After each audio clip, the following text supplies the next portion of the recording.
It's December 2nd, 2023. This is Political Dharma with Alan Zundell. What's our topic for today's show? Well, let's hear about it from Bobby Kennedy Jr.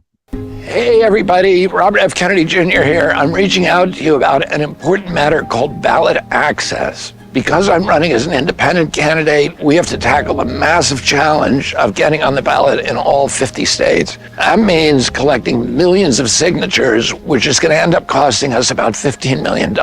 I'm actually thrilled to meet this challenge because it allows us to showcase our people power in action. Last quarter, thanks to your extraordinary support, we outraised both Presidents Trump and Biden in individual campaign contributions. Your donations right now are going to go directly to our ballot access mission. Every dollar you give gets us one step closer to taking back the White House. When I do that, everything is going to change. Yes, our topic for today is Robert F. Kennedy Jr.'s fight for ballot access across the United States. This week, news reports focused on that $15 million that Kennedy is going to need to raise. Here's a clip from News Nation. Robert F. Kennedy Jr. is determined to get on the ballot in 2024, and it will cost him. The Super PAC known as American Values 2024 is backing the third-party candidate and plans to spend $15 million to get him on the ballot in key states. News Nation's Elizabeth Pran. Here is a campaign that is committed to getting on the ballot in all 50 states. And if you look at the fundraising, especially as you mentioned American Values 2024, they have really outperformed every campaign in the third quarter, raising more money than former President Donald Trump, President Biden, even Ron DeSantis. This week, American Values 2024, the Super PAC backing Kennedy's campaign, announced it would spend $10 to $15 million to get RFK on the ballot in 10 key states. So which is it, people power or Super PAC funding behind his ballot access drive? Today, I'm going to look at Kennedy's ballot access campaign, as well as looking into the source of all that funding going into American Values 2024, also known as AV 24. Of course, if people are going to vote for you, you got to get your name on the ballot. But getting on the ballot is also important for another reason. As I said last week, on November 20th, the Commission on Presidential Debates announced when and where it would be holding its debates next fall. But it also announced the selection criteria it would use to decide who gets in the debates. There are three criteria. First, constitutional eligibility, which RFK already meets. Number 3 on the list is indicators of electoral support, meaning that at least 15% of the public says it will vote for you in the average of 5 designated public opinion polls. Kennedy is already meeting that threshold and looks likely to continue to do so. Finally, the one other criterion is that the candidate has to have ballot access in enough states to get a hypothetical majority in electoral college votes. That is the only one of the three criteria that Kennedy does not now meet. Remember that to win a presidential election, it's not enough to get the most votes across the United States. You have to get a majority of votes in the electoral college vote. The U.S. Constitution set up a system where each state gets a certain number of electoral college votes based partially on the size of its population. They range from a high of 54 electoral college votes in California to the minimum of 3 electoral college votes in the low population states of Wyoming, North Dakota, South Dakota, Alaska, Vermont, and Delaware. The District of Columbia, our national capital of Washington, D.C., also gets 3 electoral college votes. There are a total of 538 electoral college votes altogether, so to get a majority, a candidate would have to get 270 electoral college votes, which means that to get on the debate stage next fall, RFK has to get his name on the ballot in enough states to add up to that minimum of 270 votes. Let's take a look at the 10 states that AV24 is saying that it's going to be targeting. Those states are California, Texas, New York, Illinois, Georgia, Michigan, Arizona, Indiana, Colorado, and Nevada.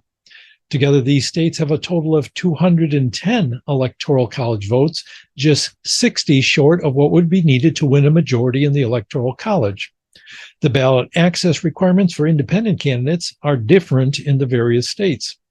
The required number of signatures from registered voters in these states range from a high of 219,403 in California, the most populous state, to a low of about 10,000 in Nevada, which also requires a $250 fee be paid. Kennedy can probably pay that out of pocket change. Georgia's signature requirement for 2024 is not yet clear, but in 2020, it was even lower than Nevada's at 5,250 signatures. The earliest deadline for submission of signatures among these states is May 13th in Texas, and the latest is August 17th in Arizona, which requires signatures of 3% of registered voters, which is probably about 125,000 signatures, a high number for a relatively less populated state. There are also a variety of other requirements in different states, such as naming your vice presidential candidate or the people who will serve as your electors in the Electoral College before you can begin gathering or before you turn in your signatures. However, the Kennedy campaign is not just focusing on those 10 states. He's been holding rallies in other states talking up ballot access. Here's a clip from a few weeks ago in South Carolina. I know that I can fix it, and I can fix it fast. But I can't do it alone. I need an army.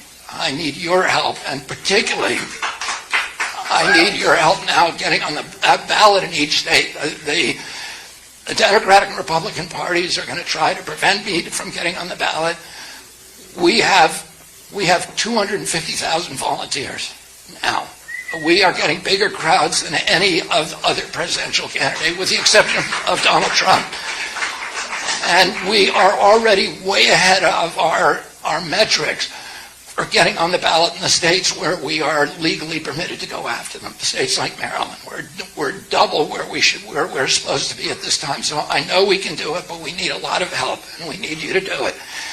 And so I'm asking you to sign up tonight. Make sure that you sign a petition for ballot access, and if you're willing to help us on this, on getting ballots in Georgia and South Carolina, please sign up tonight. Let's add the states he mentioned, Maryland and South Carolina, to the list of states that they're targeting, along with Utah, where he held a rally last week. This brings the total of potential Electoral College votes to 235, just 35 away from the 270 that would make a majority in the Electoral College and get RFK onto the debate stage. These states should be relatively easy pickings for his ballot access campaign, as Maryland and South Carolina only require 10,000 valid signatures each. Utah is especially easy, requiring only 1,000 signatures plus a fee of $500. Utah is interesting from another standpoint in that it had the very early deadline for submission of signatures of January 8th. Take into account that you have to turn in your signatures early to give the state time to validate signatures, that is, determine that they're actually the names of registered voters, and you have a deadline that's probably going to be somewhere around a week from now. But on Monday, the Kennedy campaign filed a lawsuit against the state of Utah, saying that its January 8th deadline for turning in signatures was unconstitutionally restrictive. 3 days later, Utah gave in to the plaintiffs and said they would accept petitions as late as March 5th. Lawsuits are another expense that the Kennedy campaign will have to handle, as the major parties are probably going to throw a bunch of legal hurdles up against their ballot access campaign if they feel threatened by Kennedy's campaign. There's also the expense of hiring legal experts who know the ins and outs of the maze of various requirements in the states in order to get ballot access. But to go back to the subject of getting ballot access in enough states to get a majority in the Electoral College, Kennedy would still need at least a couple more states. I don't know what other states they're targeting right now. They say they're going to get ballot access in all 50 states, but let's assume they're at least going to go for the more easy pickings. Tennessee requires only 275 signatures, Vermont and the state of Washington 1,000 each, and Minnesota 2,000. If the campaign is able to get on the ballot in these and the states it already named, it will meet presidential debate criterion of being able to get a hypothetical majority of Electoral College votes. Of course, while some of these states will be fairly easy, Many others are going to be very difficult to get on the ballot. In fact, Tony Lyons of AV24 said they chose to target the 10 states where they expected the most difficulty getting ballot access. So that brings us around to the question of where the money to do this is going to come from. There's going to be legal expenses. Even if you have a lot of volunteer signature gatherers, you probably have to pay people to train those signature gatherers and coordinate their activities. And you'll probably have to hire at least some professional signature gatherers because in my experience, as well as that of others, volunteer signature gatherers aren't always good at it. And sometimes they give up after a little while when they find it's difficult talking to the public and standing out there trying to gather signatures. So first, let's take a look back at the funding for RFK's campaign before he left the Democratic Party to become an independent candidate. According to a November 1st Politico article by Brittany Gibson and Jessica Piper, who analyzed data filed with the Federal Election Commission, RFK had raised about $15 million during the third quarter of this year, which would be July through September. About a third of that, or $5.1 million, came from small dollar donors, that is, those contributing less than $200. Of the large dollar donations, more came from those who had donated to Republicans in the past than had donated to Democrats in the past. $2 million from the Republican donors and about $1.5 million from the Democratic donors. But most of the large dollar donor money, $6.6 million, came from people who didn't give to any candidate in the last two presidential campaigns. A fifth of those who hadn't given before listed professions such as actor or producer, showing Kennedy's Hollywood connections, and another common profession was health professionals, including doctors, nurses, and dentists, as well as non-traditional practitioners such as chiropractors and acupuncturists. It's hard to know if Republicans donated to Kennedy's campaign because they like him or because they expected his primary challenge to hurt Joe Biden, but probably there's a mix of motives. But the key thing here is that the majority of his funding came from small donors, as well as a lot of people who hadn't donated to either party in the past, at least in the recent past. In other words, his support seems to come from a combination of grassroots and politically independent donors. We won't know about the post-September donations until his campaign files for the fourth quarter sometime in January. But what about the American Values 2024 Super PAC? What about their money? On its website, AV24 describes itself as a super PAC committed to restoring the soul of democracy in the United States, building a movement seeking truth separate from corporate interests, and supporting candidates for office. It was founded by Mark Gorton, the founder and CEO of Tower Research Capital, and Tony Lyons, president of Skyhorse Publishing. Tower Research Capital is a stock trading firm specializing in digital research and electronic trading. Gorton also claims to have launched a number of green advocacy organizations. Skyhorse Publishing is a fast-growing independent publishing house, which partnered with David Talbot to launch a line of investigative reporting books in 2015. They published a number of books on the assassination of President John F. Kennedy, as well as the book The Real Anthony Fauci, written by none other than Robert F. Kennedy Jr. The thing about a super PAC is that it can raise unlimited amounts of money from individuals, corporations, unions, and other groups, as long as it doesn't coordinate its activities with those of the candidate. This raises the question of exactly how AB24 is going to work to get ballot access along with the Kennedy campaign, which is presumably also working to get ballot access for Kennedy. I emailed the Kennedy campaign to see if they could give me an answer to this question, but I haven't received a reply yet. I just emailed them yesterday, so that's not surprising. I will let you know when I do get that reply. AB24's first filing with the Federal Elections Commission was April 11th, 6 days after RFK filed with the FEC to run as a candidate in the Democratic primaries. So clearly there was some kind of coordination going on. The filing indicated a name change from an already existing political action committee, and the treasurer at the time was John Gilmore of Long Beach, New York. Back in 2005, the same John Gilmore created a PAC, Parent Alliance for Recovery from Exposure to Neurological Toxins, which certainly sounds like an RFK Jr. friendly group. I know it's the same Gilmore because he gave the same address. The PAC didn't last long, filing for termination later that year after having raised and spent only about $11,000. The website address of that PAC was achamp.org, which stands for Advocates for Children's Health Affected by Mercury Poisoning, a nonprofit which started in 2005 to stop the use of mercury in vaccines. ACHAMP is now the Autism Action Network, whose executive director is John Gilmore. The page on your screen is from the Autism Action Network's website.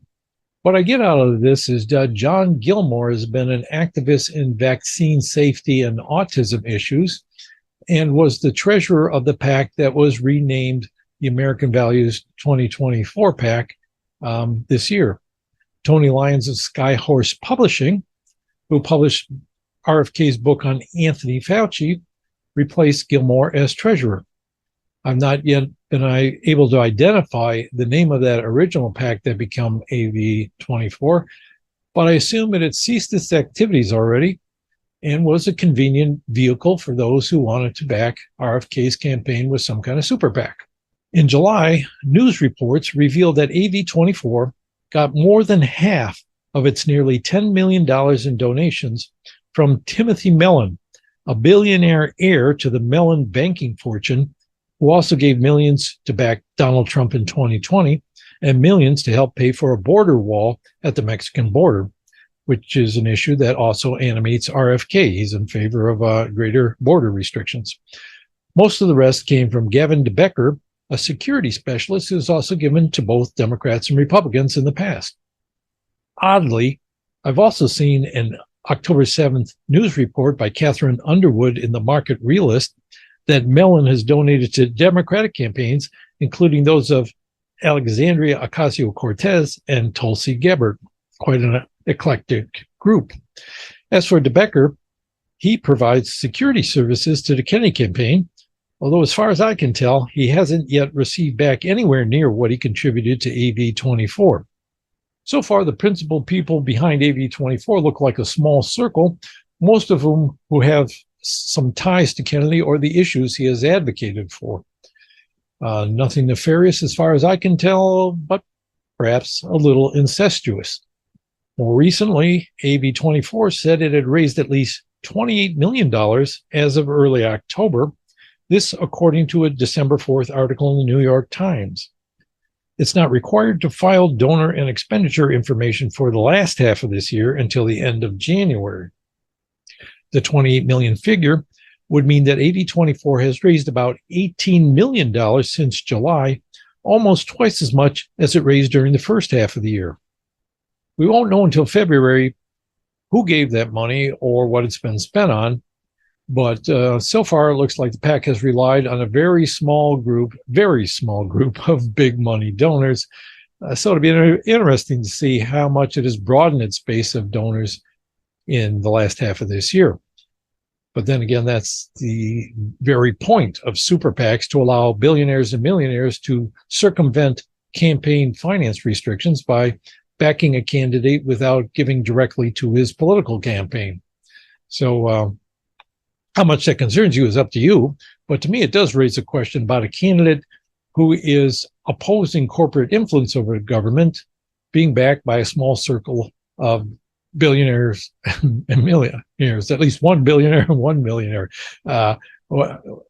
Let's give the final word now to Tony Lyons, the treasurer of AV24, who had something to say about this in an interview on The Rising, on the YouTube channel for The Hill, back a couple of months ago. And I wondered if you could speak to the donor base in the super PAC and to speak to voters who might be concerned that for all that he is talking about being independent and unshackled from some of the corruption that he speaks so passionately and persuasively about, without knowing who's actually funding his campaign more specifically, they might have some insecurity about how true those statements are. Can you speak to that as the head of this major super PAC? Sure.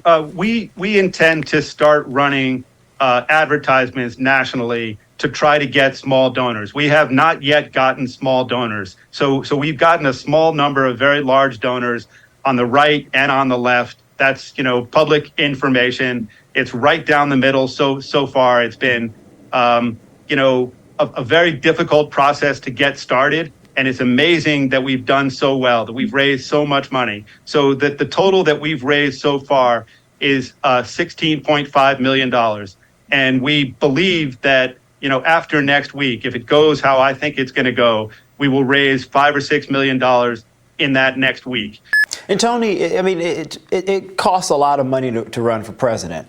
And I think a lot of people understand that. Now, we clearly need to take some of the money out of politics and make it more about the people. And I would presume, and you can correct me if I'm wrong here, that Bobby Kennedy, if he were to be elected, would want to be a champion of that position. But in order to get there, you need the money first. I mean, so can you just sort of explain to people who are wondering, well, why so many mega donors and not small dollars yet coming in? Explain your strategy and how you're trying to approach this. Yeah. So at this point, I think that Bobby becoming president is such an important thing, that we are at this turning point in U.S. history, that the corruption in our government has become overwhelming. And that, it really is an incredible moment where the most powerful, the richest country on the planet is sending hundreds of billions of dollars all around the world, is protecting and bailing out, multi-billion-dollar corporations, yet 57% of the people in this country don't have $1,000 in the bank. So we need somebody who's going to fight for the American people. And Bobby Kennedy is going to do that. And we will take money wherever we can get it until Bobby becomes president. And then he will change the corrupt rules that allow all of these donors to donate so much money that are now that let lobbyists control Washington, and hopefully have a new system where we can have real, honest government. And that's what Bobby Kennedy represents. Tony, I do think that if you're willing to, quote, take money from wherever you can get it, there are some concerns that the exact money corruption spiral that he has been describing, again, I think very compellingly from the campaign trail, is inevitably going to affect his own policies. And some people have looked at the incongruity of his policy with respect to Israel-Palestine and the rest of his anti-imperial message as potentially evidence of exactly how money has already affected his campaign. Yeah, so, you should look separately at the campaign from the PAC. So the money Bobby's getting for his campaign is from small donors. It's only from small donors. The Super PAC is a totally different entity. So it has nothing to do with that.